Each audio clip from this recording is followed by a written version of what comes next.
وَلَأَمَةٌ مُؤْمِنَةٌ خَيْرٌ مِّن مُشْرِكَةٍ، لماتا ہے کہ ایک غلام، ایک کنیز مسلمان بھی، غلام مسلمان بھی ایک امیر رئیس سے زیادہ لڑکی سچی ہے۔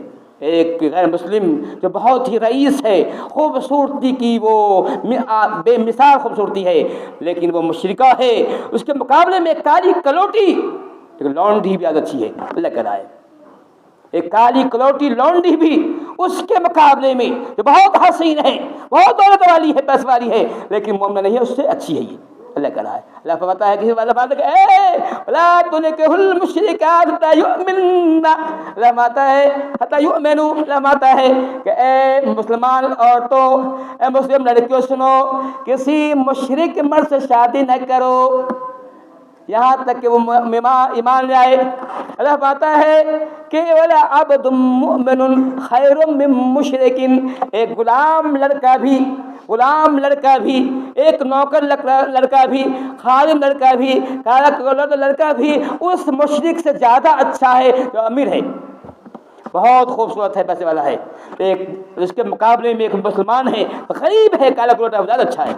کیوں؟ اللہ فرماتا ہے اولئک یدعون النار، بولا کیا ہے؟ بولا یہ ہے کہ وہ تم جہنم لے گا، وہ تم جہنم میں جانے کی دعوت دے رہا ہے، یدعون الی النار، وہ تمہیں جہنم میں جانے کی دعوت دے رہا ہے۔ واللہ یدعو الی الجنۃ، اللہ تعالیٰ جنت بلا رہا ہے، اللہ تم کو جنت میں بلا رہا ہے، جنت کی دعوت دے رہا ہے۔ مطلب یہ ہے کہ اگر شادی کرو گے اس سے تم بھی جہنمی ہو جاؤ گے، اللہ چاہتا ہے کہ تم جنت جاؤ، اللہ کو یہ پیار ہے، اللہ چاہ رہا ہے کہ تم جنت میں جاؤ، اللہ تم کو اللہ تم کو معاف کر دے، تم کو بخشش کا پروانہ دے، اللہ چاہ رہا ہے۔ اندازہ کیجیے اللہ تعالیٰ ہمیں جو ہے سمجھا رہا ہے کہ اپنے ایمان کی حفاظت کرو، جنت جانے کی بھی کرو، لیکن اس کے باوجود ہم دیکھ رہے ہیں ایسا ہو رہا ہے۔ اس کی وجہ کیا ہے؟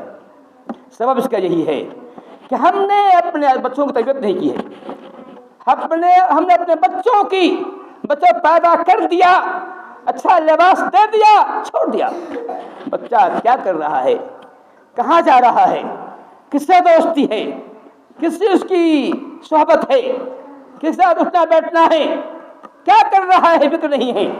یہی وجہ ہے کہ ہمارے بچے جو ہے نکل رہے ہیں۔ اگر کوئی چاہتا ہے کہ اپنی اولاد کو جہنم سے بچائے، جہنم کی آگ سے بچائے، تو چاہیے اپنے بچوں کو فکر کرے، انہیں اس کی دینی تربیت کرے، دین کے ڈھانچے بٹھا لے، سب سے پہلی چیز کو سکھائے کہ توحید کیا ہے، اسلام کیا ہے، ایمان کیا ہے، توحید کی ویلیو کیا ہے۔ آدمی کے پاس کروڑوں روپیہ ہے، اربوں روپیہ ہے، وہ زمین کا مالک ہو جائے، پھر بھی اگر